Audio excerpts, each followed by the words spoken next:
Jailer படத்துக்கு வந்து எப்படி போனீங்க? எப்படி அறிமுகமாச்சு? யார் மூலியமா போனீங்க? ஸோ அது எப்படி இருந்தது? ஏன்னா வந்து தலைவர் கூட நடிச்சிருக்கீங்க. அந்த அனுபவம், அங்க நீங்க ஒரு விஷயம் கத்துட்டு இருந்திருப்பீங்க இல்லையா? அத பத்தி சொல்லுங்க. சண்டே சாலைகிராமம் வழியாக நடந்து என் ஃப்ரெண்டோட பேசிட்டு போயிட்டு இருக்கும்போது டீ கடைக்கு போனோம். போகும்போது ஃபோன் வந்துச்சு. இந்த மாதிரி நாங்கள் சன் பிக்சர்லேருந்து ப்ரொடக்ஷன்லேருந்து கால் பண்ணுறோம், ஜெயிலரில் உங்களை செலக்ட் பண்ணிடுறோம்னா எனக்கு அப்படியே ஒரு மாதிரியாக இருந்துச்சு. முடி கர்லிங் ஹேர் இருந்தது, தாடி ஃபுல்லாக விட்டுருப்பேன். அதை பார்த்துட்டு தான் ஜெயிலரில் கூப்பிட்டாங்க. ஆடிஷன் பண்ணாங்க. ரஜினி சார் கூட 2 சீன் பண்ணியிருப்பேன். அதில் ரஜினி சார் பாட்டு பாடுவேன், நேற்று இல்லை நாளே. எப்படியாச்சும் பேசிட்டு உமேஷ்னு டைம் கிடச்சிருப்போம் அப்படின்னு அப்படி பார்த்தாரு. சொல்லுப்பா சார், ஜெயிலரில் அவங்க கூட அந்த பாட்டு சூப்பர்மா அப்படின்னு கொடுத்து ஃபோட்டோ அவர் கூட கேரளில் போய் ஃபோட்டோ எடுத்து ஸ்டாரு இந்த மூஞ்செல்லாம் எப்போ அந்த ஃப்ரேமில் வருன்னுவாங்களே, அதுக்கு ஒரு இன்ஸ்பயர் நான் ஒரு ஆளையாக இருப்பேன். இன்னைக்கு என்னோட டைட்டில் கார்டில் உமேஷ் காந்த் போடும்போது நான் அவ்வளோ கண்ணீர் விட்டேன்.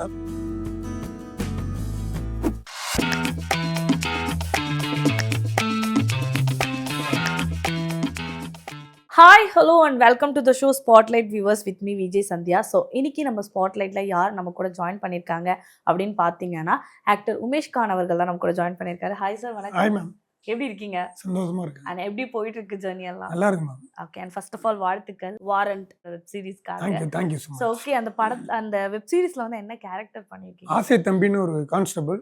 அந்த ஸ்டேஷன்ல எல்லாத்தையும் நான் தான் கை கால் உடைக்கிறது. என்னை பார்த்தா ஹீரோவே இன்ஸ்பயர் ஆகும். எடுத்தோடனே கை கால் உடைக்கிறதா?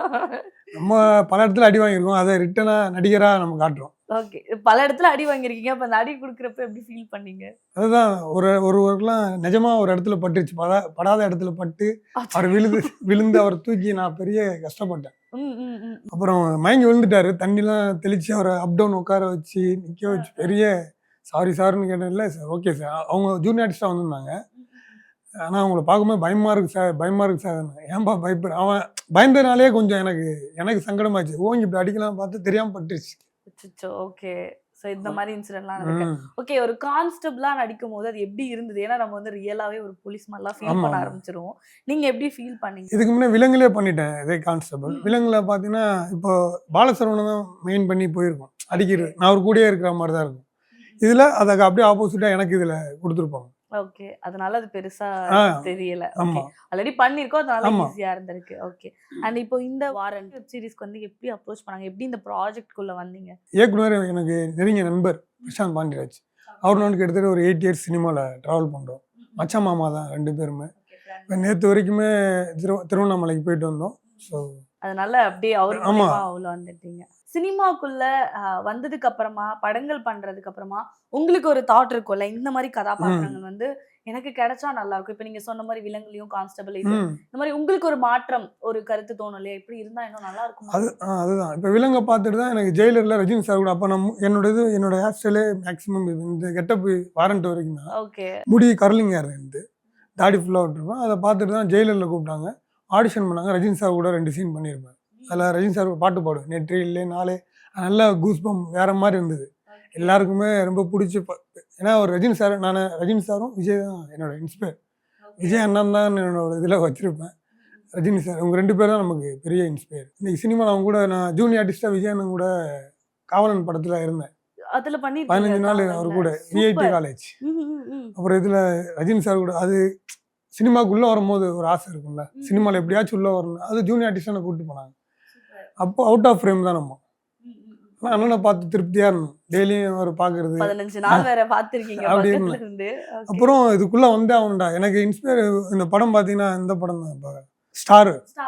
இந்த மூஞ்செல்லாம் எப்போ அந்த ஃப்ரேமில் வருன்னுவாங்களே, அதுக்கு ஒரு இன்ஸ்பயர் நான் ஒரு ஆளையாக இருப்பேன். எப்போனா நமக்காக ஒரு ஃபோக்கஸ், நம்ம கூட நடிக்கணும் அப்படின்னும் போது சிறுக ஒரு இடத்துக்கு வந்து இன்னைக்கு ஒரு இடத்த அடைஞ்சிட்டேங்க.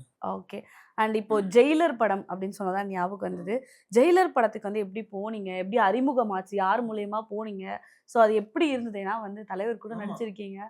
அந்த அனுபவம், அங்க நீங்க ஒரு விஷயம் கத்துட்டு இருந்திருப்பீங்க இல்லையா? அதை பத்தி சொல்லுங்க. எடிட்டர், எங்கள் விலங்கு எடிட்டர் இருக்கார். அவர் நண்பர் உள்ள அசிஸ்டண்டாக ஒர்க் பண்ணுறாரு. அப்போது நம்ம விலங்கில் ஒர்க் பண்ண உமேஷ்ன்றலாம் நடிகர். நம்ம கூத்துப்பட்டு நட்சத்திரப்பட்டுன்னு 3 மாதம் நம்ம நடிப்பு ப்ராக்டிக்கலாக நம்ம என்னென்ன தேவையோ அது ஸ்டெப் பை ஸ்டெப்பாக தான் வந்தது. அப்போ சொன்னார், ஏதாவது ஒரு கேரக்டர் இருந்தால் அவர் ரஜினி தீவிர ரசிகர், அவருக்கு ஏதாவது நான் என்ன நினச்சேன்னா கூட நின்னா போதுன்றதான் என்னோட ட்ரீம். அப்படின்னு பார்த்தா அப்படியா சரி வர சொல்லுங்கன்னாங்க. அப்புறம் ஆடிஷன் பேப்பர் கொடுத்துட்டு பண்ணிட்டேன். பிரதர் நான் கூப்பிட்றேன் பிரதர், பெருசாக இருக்காது எல்லாமே ஆல்ரெடி எல்லாம் செலக்ட் ஆகிடுச்சு, நான் கண்டிப்பாக இருந்தால் கூப்பிட்றேன்னு சொல்லிட்டாங்க. ஷூட்டும் போயிடுச்சு. இன்னும் 1 வீக் இப்படி தான் இருந்தாங்க. சரி அவ்வளோதான், ஓகே போய் ஆடிஷன் பண்ணோம், நம்ம ரெகுலர் தானே ஆடிஷன் போகிறது இது ஆகுறது. என்ன ஒரு ட்ரீம் தான் தலைவர் கூட ஆச்சு. சரி ஒருத்தவங்க தெரிஞ்சவங்க இருக்காங்க, விலங்குல த்ரோட்டாக பண்ணியிருக்கோம், தெரிஞ்சு கூட நம்மளை கூப்பிட மாட்டான். சரி ஓகே அவ்வளோதான்ட்டு இருக்கும்போது சண்டே நான் இதெல்லாம் அவுட். சண்டே சாலைகிராமம் வழியாக நடந்து என் ஃப்ரெண்டோட பேசிட்டு போயிட்டு இருக்கும்போது டீ கடைக்கு போகும்போது ஃபோன் வந்துச்சு.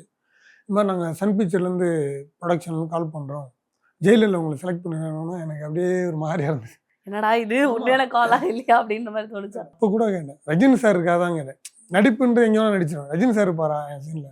நான் வந்து இல்லை டைலாக்லாம் ஓகே, ரஜினி சார் இருந்தால் இப்போ அவரை பார்த்துருந்தாவே எனக்கு அந்த திருப்தி போகுன்றது என்னோடய ட்ரீம். கண்டிப்பாக இருக்காருங்க 1 வீக். ஏன்னா இது பெனிமில் பெரம்பூரில் தான் போனேன். மதியம் வரைக்கும் ஜெயிலில் போட்டு அடைச்ச மாதிரி அந்த ஒயிட் அண்ட் ஒயிட்டில் கொடுத்துட்டு நம்மளை 300 பேர், அதில் கம்பெனி ஆர்டிஸ்ட் 10 பேர், மீது ஜூனியர் ஆர்டிஸ்ட். இப்போ எங்கள் 10 பேர் ஒரு இடத்துல உட்கார வச்சுட்டு இருக்கும்போது இப்போ அசிஸ்டன்ட் டைரக்டர் ஆனால் உங்களுக்கு டைலாக் கொடுத்துருக்காங்க, நெல்சன் சார் சொல்லியிருக்காரு. ஆனால் அப்பயும் சொல்லலை கரெக்டாக எத்தனை நாள், ஒரு நாள் எனக்கு என்னென்னா போய் 4 டேஸும் சும்மா அப்படியே அவர் ஆனால் ஃபஸ்ட் டே தலைவரை பார்த்த அந்த ஒரு பிரம்மான் அப்படி வந்து ஸ்டைலாக வேறு எங்கே வேறு காட்டியிருப்பாங்க ஃபுல் ஷேவில். அவரை பார்த்துக்கிட்டே டெய்லியும் நிற்பேன் ஃபுல்லாக இப்படி ஒயிட்லேயே நம்ம போயிட்டுருப்போம். எப்படா வருவோன்னு. அப்போ தான் கூப்பிட்டு 5ஆவது நாள் கூப்பிட்டு நான் அந்த மாதிரி பாட்டு பாடணும், பாட்டு பாடணும், பாடுவீங்களாங்கடா பாடலாம், என்ன பாடுன்றீங்களே, இந்த எந்த படம் பார்த்துருக்கீங்களான்னு. என்ன படங்க, இந்த நெற்றி இல்லை நாளை இல்லை அப்படின்னு ஒரு பாட்டு வரலாம். ஆமாம் ராஜா ராஜா இதுன்னா பாடுங்க சார்னா. அப்புறம் நெல்சன் ஒன்று 4 லைன் கொடுத்தாரு எனக்கு, பாடி காட்டினா. அப்புறம் ரஜினி சார் இது யார் கூட பண்ண போகிறேன், இது நீங்கள் ப்ரிப்பேர் ஆகிக்கிங்கன்னாங்க.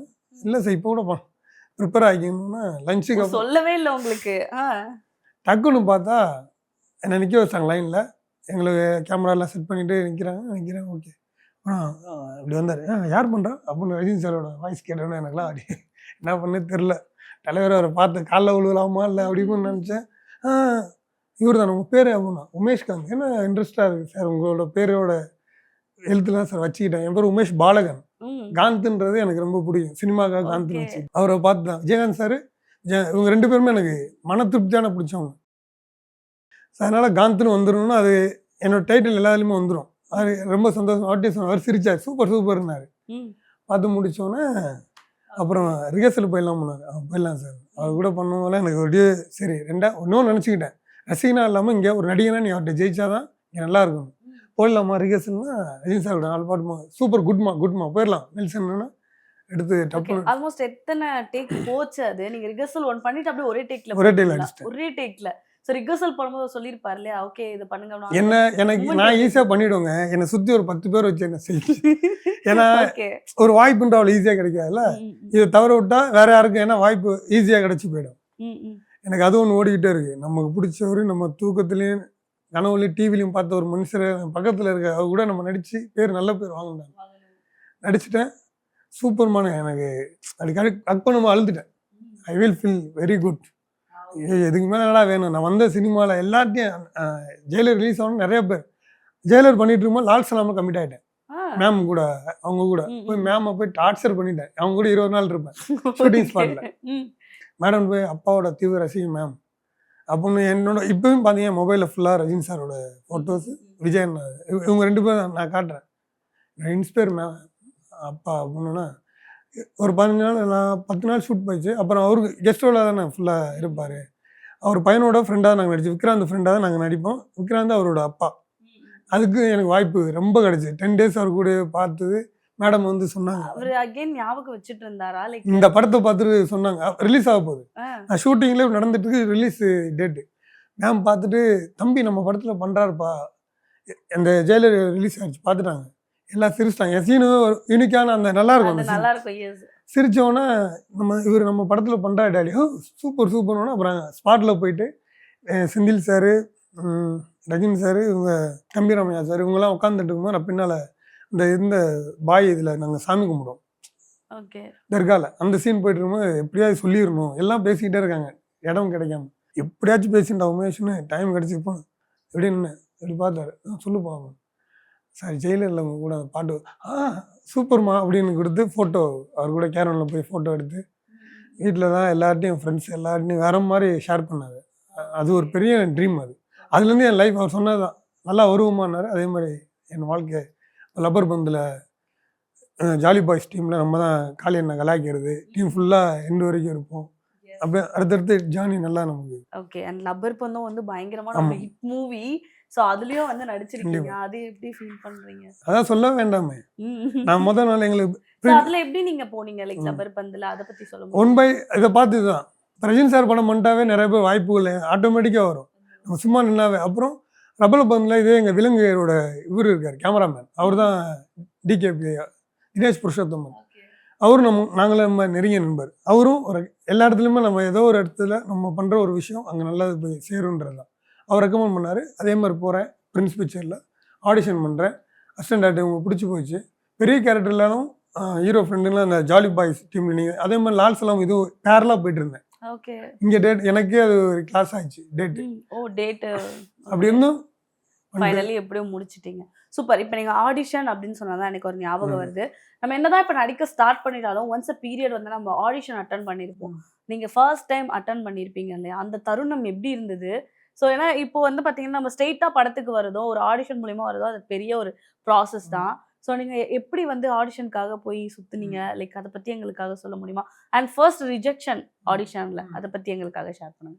எங்களுக்கு என்னென்னா எங்கள் ஃப்ரெண்ட் இங்கே சாலிகிராமத்துலாம் ஃப்ரெண்ட்ஸ் எல்லாருமே எல்லாம் கிளம்புவோம். அவன் ஒரு வேலை பார்ப்போம். என்னென்ன வேலை கிடைக்குதோ. ஏன்னா சினிமான்றது பெரிய ஒரு ட்ரீம். எப்படியாச்சும் உள்ளே போயிடணுன்றதான் என்னோட. அதனால நிறையா பிரேக்கப் லவ் கிவ் எல்லாம் வாட் எவர் நான் கடந்து வந்தது நிறையா இருக்குது. ஓகே. ஆனால் அடைய வேண்டியது இதுதான்ன்றது தான் என் மனசில் எப்பயும் ஓடிக்கிட்டே இருக்கும். ஆடிஷன்றது ஆர்வமாக எல்லாரும் வராங்களே நம்மளும் போகலாம் அப்படின்னு. நம்ம என்னதான் நடிப்பை கற்றுக்கிட்டாலும் உள்ளேருந்து வரணும். ஆனால் ஒரு சீன்ஸை உள்ளே எடுத்துக்கணும். அதுக்கே நம்ம நிறையா நாள் நம்ம நினைப்போம் ஈஸியாக பண்ணிடலாம் ஈஸியாக நடிச்சிடலான்றதுலாம் வேறு. அங்கே ஒன்று நடக்கும். இப்போ சீன்ஸ் கொடுக்குறாங்க. இதே மாதிரி தான் லைட்டிங்கு. முதல் டைம்லாம் நான் ஆடிஷன் போகிறேன். எதாவது பண்ணுங்கன்றாங்க. என்ன சார் எதாவது பண்ணுங்கணும்? உங்களுக்கு தெரிஞ்சது பண்ணுங்க. தெரிஞ்சதையே என்னால் அவர் நடித்து காட்ட முடியல. நம்ம லைக் இப்போ ஏதோ ஒரு சீனை நம்ம வெளியில் பார்த்துருப்போம். இப்போ டீ கடையில் போகிறோம் தம் அடிக்கிறோம். ஒருத்தன் வந்து என்னடா ஏரியாவில் வந்து தம் அடிச்சுட்டு இருக்கா? எங்கள் பொண்ணுங்களாம் போகிற இடம் இல்லைங்க தெரியாமல் பண்ணிட்டேன் சாரின்னு நான் பேசுகிறேன். இப்படி இதுவே ஒரு நடிப்பு தான். சரி இயல்பாக ஒரு சின்ன சின்ன விஷயங்களே ஒரு நடிப்பு தான். அதுவே நமக்கு ஒரு ஃப்ரேம் என்ன பண்ணுறதுக்கு ஒரு மாதிரியா இருக்கும். இப்போ நம்ம தங்கச்சி போகிறா பசங்க கலாய்க்கிறானுங்க சீன்ஸா அவங்களோடது. அப்புறம் ஒரு டீ கடைக்காரனா ஒரு நம்ம இருக்கிறதா இருக்கட்டும் வாட் எவர் இதெல்லாமே ஒரு ஆடிஷன். எனக்கு ஒருத்தவங்க முன்னே இப்படி பேசுறதுக்கு எனக்கு ஒரு சையா இருக்கும். ஓகே. அப்படி இருக்கப்ப நீங்க எப்படி ஆடிஷன் அட்டன் பண்ணீங்க? அந்த இன்சிடென்ட் ஃபர்ஸ்ட் டைம் நீங்க போய் ஒரு ரிஜெக்ஷன் அனுபவிச்சிருப்பீங்க இல்லையா? போய் நம்ம அழகா பண்ணதுக்கு அப்புறமா வந்து ஒரு ரிஜெக்ஷன் இருந்திருக்கும். அது நம்மளால மறக்கவே முடியாது. நம்ம தோல்விதான் எப்பவுமே ஒரு வெற்றிக்கு முதற்படின்னு சொல்லுவாங்க. அந்த மாதிரி நீங்க கண்ட தோல்விகள். இப்போ நான் போறேன். இப்போ உங்களை வரேன் சார் இதுதான் சார் டைம் எடுத்துங்க நடிச்சு கொடுங்க. இல்லை நீங்கள் ஓனாக அதை பண்ணுங்கன்னு சொல்கிறேன். நானும் ப்ரிப்பேர் ஆயிடுறேன் எல்லாமே பார்க்குறேன். எனக்கு என்னென்னா இப்போ போனோன்னு பண்ணிடலாம். இப்போ ஒருத்தவங்களை பார்த்தோம் யான்னு ஒருத்தவங்க அவங்களுக்கு தெரிஞ்செல்லாம் பண்ணிகிட்டு இருப்பாங்க. நமக்கு இங்கே வயிற்ற கலக்கிற மாதிரி நம்ம என்னடா பண்ணிடலாமா நமக்குள்ளே என்னடா இவங்களாம் எப்படி பண்ணுறாங்க நம்ம பண்ணிடுவோமா அப்படின்றது நமக்குள்ளே ஒரு இதாக உடச்சிரும். அந்த கான்ஃபிடென்ட்டை உடச்சிரும். அப்போ நம்ம போய் நிற்கணுன்னா உங்கள் பேர் உமேஷ் நம்பர் சொல்லுங்கள் இப்படி தான் இந்த இது ஷை ஆகிடும் 988 அப்படின்னோன்னா அவங்க முதல் இதுலேயே இவன் எப்படி ப்ரிப்பேர் ஆக போகிறான். அப்போ டைலாக் இப்போ நம்ம பேசும்போது ஒரு பாடி லாங்குவேஜாக இருக்கட்டும் ஒரு சீன்ஸாக இருக்கட்டும் என்ன ஆகிடும்னா அவங்களுக்குள்ள இவன் வேஸ்ட். ஆனால் எல்லாம் முடிச்சுட்டு வந்தோன்னா நல்லா பண்ணீங்க. எனக்குலாம் இப்போ இது நல்லா பண்ணியிருக்கோம் போல் உங்கள் நம்பரை நான் வாங்கிப்பேன். அவன் தரதுக்கே யோசிப்பான். டே நீ என்ன பண்ண என் நம்பரை சரி எடுத்துங்கன்னு அவனை போட்டு நான் டார்ச்சர் பண்ணிக்கிட்டே இருப்பேன். அப்போலாம் ஓகே. இந்த ஆடிஷன் எடுக்கிற மெம்பர்ஸ் ஓகே அசிஸ்டன்ட் டைரக்டர் உங்கள் நம்பர் வாங்கிட்டு போயிடும். எடுத்துகிட்டு போய் கால் பண்ணுவோம். சார் எடுக்கவே மாட்டாங்க. என்னங்க சார் செலக்ட் ஆகிடலாம் சார் வீட்டிலலாம் சொல்லியிருக்கேன். இதுவே எனக்கு ஆர்வமாக இருக்கும். அப்புறம் தான் தெரியும் நம்ம என்ன பண்ணோம் நம்ம ஏன் அவங்கள்ட்ட கேட்குறோம். அது ஒன்று இருக்கா. ரெண்டாவது லைக் இங்கே எல்லாமே உடனே கிடைக்காது. படிப்படியாக அது மாதிரி நிறையா இது அடிபட்டு அசிங்கப்பட்டு இதில் நம்ம என்ன கற்றுக்கிட்டோன்றது தான். ஒவ்வொரு இடத்துல ஒவ்வொரு விஷயத்தை நம்ம கற்றுக்கிட்டு போகிறது தான். அப்போ அங்கங்கே தெளியப்படுது. நண்பர் பிரசாந்த் பாண்டியராஜ் அவங்க எங்களுக்குள்ள ரிலேஷன்ஷிப் அவங்க டேரக்டர் அவங்கள்டேருந்து நான் என்ன கற்றுக்கிட்டேன். அப்புறம் கெப்ட்டு அவங்க கூட உட்காரது டிஸ்கஷனு நடிப்பு நான் 4 பேருக்கு சொல்லிக் கொடுக்குற அளவுக்கு இன்னைக்கு வந்திருக்கீங்க. ஓகே. பட் இப்போ உங்களை மாதிரி இருக்க நிறைய பேர் இருக்காங்க இல்லையா? லைக் ஒரு ஜூனியர் ஆர்டிஸ்டா ஆரம்பிச்சு உங்களோட கெரியரை நல்லபடியா கொண்டு போய் பெரிய பெரிய படங்கள் பெரிய பெரிய ஸ்டாரோட படம் பண்ண நிறைய பேர் இருப்பாங்க. ஸோ அவங்களுக்குலாம் இப்போ நீங்க கத்துக்கிட்ட ஒரு விஷயத்த சொல்லணும்னா என்ன சொல்லுவீங்க? அதுதான் மேம் இங்கே எல்லாருமே ஆசைப்படுறது தான். சினிமாவுக்கு உங்களுக்கு இருக்கும் எனக்கு இருக்கும். இன்னைக்கு இயல்பாக பார்த்தீங்கன்னா ஒரு காலகட்டத்தில் சினிமானா பொண்ணு தர மாட்டாங்க தரமா அதெல்லாம் அப்படி இருந்த ஒரு காலம் போய் இன்னைக்கு சினிமா தான் ஃபேஷன் ஆயிடுச்சு. இன்னைக்கு ஓப்பன் பண்ணாவே அப்படி எல்லாமே அந்த நிலைமைக்கு வந்துட்டாங்க. அப்போது சினிமா ஆசை இருக்கலாம். இது எனக்கு சொல்லணும்னு நிறைய இடத்துல இந்த யூடியூப் இன்ஸ்டாவில் பண்ணிட்டா வந்துடலாம். அப்போ எனக்கு அது என் ஃப்ரெண்ட்ஸும் இருக்காங்க. பட்டு அப்படி ஒரு இதில் ஓடுறாங்க. இந்த சினிமாவுக்கு லவ் பண்ணி நான் அவங்கள தான் நான் இன்றைக்குமே என்னோட இன்ஸ்பயர் அப்படி தான் நான் வச்சுருக்கேன். ரஜினி சாராக இருக்கட்டும், கமல் சாராக இருக்கட்டும், விஜய் சேதுபதி அண்ணனாக இருக்கட்டும், சிவகார்த்தி அண்ணனாக இருக்கட்டும், அவங்க ஆங்கரிங்க வந்து இப்படி வந்தவர். ஏன்னா அவர் யார் கூட இருந்த வரைக்கும் எனக்கு தெரிஞ்சனால நான் அவரையும் சொல்கிறேன். ஸோ இந்த வளர்ச்சி விமலன் அண்ணா இருக்கட்டும், நாங்கள் எங்களோட இது நல்லாயிருக்கும், பாலசரவணன், தென் இந்த மாதிரி இதில் ஸ்டாண்டர்ட் பீப்புள் தான். முனிஸ்காந்த், காளி அண்ணன், ஓகே, ஒரு உழைப்பு எங்களை மாதிரி தான், அவங்கள மாதிரி தான். நாங்கள் போய் அவங்க எப்படி ஆஃபீஸ் ஏறி அசிங்கப்பட்டு ஒவ்வொரு ஆஃபீஸாக ஒரு சின்ன சின்ன சீன்கள், சின்ன சின்ன விஷயங்கள் போய் வந்து இன்றைக்கி உடைக்க முடியாத ஒரு இடத்துல இருக்காங்களே. ஓகே, அந்த மாதிரி நான் என்றைக்குமே நிரந்தரத்தை தான் பார்ப்பேன். ஒரு விஷயத்துக்கு போனால் சும்மா போயிட்டு ஜஸ்ட் லைக் தட் வேலையை பார்த்துட்டு வரக்கூடாது. நம்ம பிடிச்சிருக்கு, முடிஞ்சிச்சு, அவ்வளோதான். நம்மளோட பிராண்ட் மீன்ஸ் இதான் நம்ம லைஃப் லாங் இருக்கணும். இன்றைக்கி என்னோட டைட்டில் கார்டில் உமேஷ்காந்த் போடும்போதே நான் அவ்வளோ கண்ணீர் விட்டேன். அதான் சொல்கிறேன், சில விஷயம் ரஜினி சாராக இருக்கட்டும், விஜய் எல்லாரும் கூட இன்றைக்கி ஒர்க் பண்ணும்போது அவ்வளோ எனக்கு ஹாப்பினஸ். ஏன்னா நம்ம திரைக்கு பின்னால் அப்படி பார்த்துட்டு கை தட்டின ஒரு ஆள் அவர் கூட நான் இன்னைக்கு இருக்கேன்னா அது பெரிய விஷயமா எனக்கு கிடைச்சது. அப்புறம் அந்த விஷயம் இன்றைக்குமே எல்லாருக்கும் சொல்கிறது தான், உழைச்சா கண்டிப்பாக பலன் உண்டு. ஆனால் அதுக்காக போராடணும். இன்றைக்கி ஆசை வரும், இவன் வந்துட்டான் நானும் வரேன் அப்படின்னு நம்ம சினிமாவுக்கு வரும். காலம் உனக்கு தள்ளிக்கிட்டே போயிட்டே இருக்கும். அதில் நீ ஸ்டாண்டர்டாக வரையா, அந்த சினிமாவுக்கு நீ உண்மையாக இருக்க, அந்த சினிமா உன்னை அது ஏற்றுக்குமா, அதுக்காக உள்ள ரொம்ப டவுன்ஃபால் தான். நம்ம வெளில பார்க்க தான் அப்படி தெரியும். அவ்வளோ டவுன்ஃபாலில் வாழ்ந்துட்டு இருக்கு. என் ஃப்ரெண்ட்ஸ் தான் ஹெல்ப் பண்ணுறாங்க. எங்கள் மச்சான் ஒருத்தர் பூமி, அவர் தான் ஹெல்ப் பண்ணுவார். ரெண்டெல்லாம் இருக்கட்டும், என்னை சுற்றி அவ்வளோ பேர்கள் எனக்கு ஹெல்ப் பண்ணிக்கிட்டு இருக்காங்க. பிரசாந்த் வாட் எவர் இப்படி வந்து தான் இன்றைக்கி ஷைன் ஆகி இப்படி வரோம். இல்லைன்னா பெரிய கஷ்டம் தான். இங்கே ஸ்ட்ரெயின் பண்ணி நிறைய பேர் வந்துட்டு என் கூட ட்ரை பண்ணவங்களே 200-300 பேர் காணாமல் போயிட்டாங்க. என் ஃப்ரெண்ட்ஸுக்கு ஐ மீன் சினிமா ட்ரை பண்ணவங்க.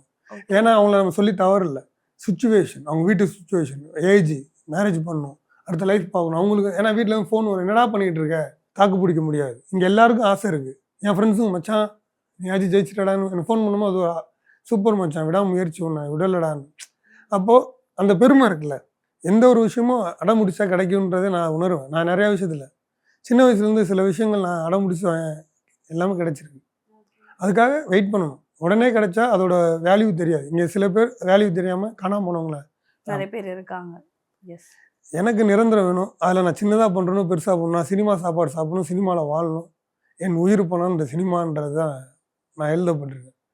எனக்கு ரொம்ப பிடிச்சது இதுதான்.